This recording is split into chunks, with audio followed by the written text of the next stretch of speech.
What if I told you that you could start your day by plugging directly into the most powerful energy source we have? I'm talking about the sun. Today, we're going to dive deep into the ancient science of Surya Namaskar. You might know it as the sun salutation. But come on, is it really just a morning stretch? You know, something to get the blood flowing before you grab your coffee? Well, the reality is, it's so much deeper than that. We're actually talking about a practice with some serious scientific roots. Yeah, because Surya Namaskar isn't just a random sequence of movements. Nope, it's a complete scientific system, the whole shebang, designed to get your mind, your body, and your internal energy all synced up with the rhythm of the sun itself. So let's unpack what that actually means. Okay, so to really get a handle on its power, we've got to go back, way back. This is not some new fitness craze you'd see on social media. We're talking about an ancient tradition with roots that go back literally thousands of years. I mean, this respect for the sun, it's totally woven into the fabric of ancient civilizations. Think about it. In the old Vedic texts, the sun wasn't just some big ball of gas in the sky. They called it the soul of the universe. You had legendary kings like Rama, who proudly belonged to the Sun dynasty. And this wasn't just talk. They built it into their world.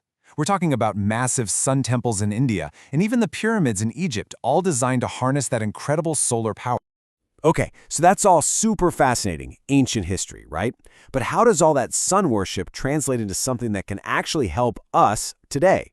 Well, the secret is all about how Surya Namaskar literally flips the switch on the energy systems inside your own body. Right at the core of all this are the chakras. Now, if you're not familiar, just imagine 7 spinning energy centers, like little power stations, running all the way up your spine. And when they're all humming along in balance, they regulate, well, pretty much everything. Your physical health, your emotions, the works.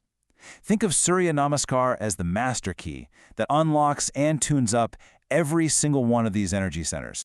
And get this, each pose in the sequence is laser-focused on a specific energy center. That first prayer pose, it activates the Anahata, your heart chakra, helping to balance your emotions. Then you've got that deep lunge. That one stimulates the ajna, your third eye, which enhances your intellect. The 8-limbed pose, that goes right to the manipura, your solar plexus, improving digestion. And then cobra pose awakens the swadhisthana, or sacral chakra, boosting your creativity. It's literally a precise energetic tune-up for your entire system. So what does this energetic tune-up actually look like? Let's walk through it. We're going to break down the 12 sacred poses that make up one full cycle of Surya Namaskar. All right, here we go. It all starts with that gesture of reverence in prayer pose. From there, you breathe in and stretch way up and back in this beautiful arch. Then, as you breathe out, you just fold forward, letting go of all that tension. This flows right into a deep lunge, and then you ground yourself in mountain pose. The first half finishes with this really humbling surrender, Ashtanga Namaskara, where 8 parts of your body touch the earth. And what's cool is that each move traditionally has its own mantra, paying respect to a different quality of the sun. Now for the second half, which, you guessed it, basically mirrors the first. It creates this really beautiful, symmetrical flow. You rise up into that powerful cobra pose, and then you press back into mountain pose. And from there, you just reverse the whole sequence. You step forward with the other leg into the lunge. You come back to that forward fold. You rise all the way back up into the arch, and you finish right where you started, back in prayer pose. It's a complete, rhythmic circle of energy. Okay, are you feeling inspired to give this a try? I hope so, because now we're going to get down to the practical stuff, the how-to. Let's talk about how you can start your own Surya Namaskar practice, but do it safely and effectively. First things first, preparation is everything. So here are the big do's. Always warm up first. Wear loose, comfy clothes that you can really move in, and try to practice on an empty stomach. When you're just starting out, even just 2 or 3 rounds is perfect. Now for the don'ts.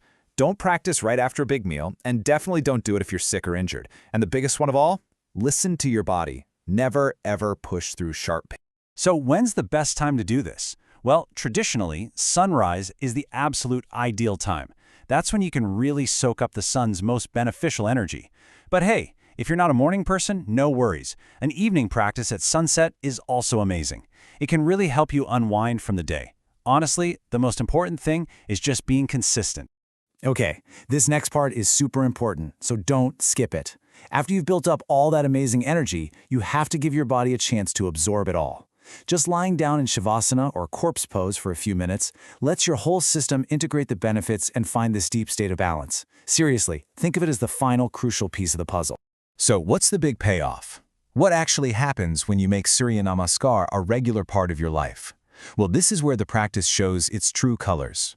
Its incredible transformative power that goes way, way beyond the yoga mat. You know, it's really a holistic solution for your health.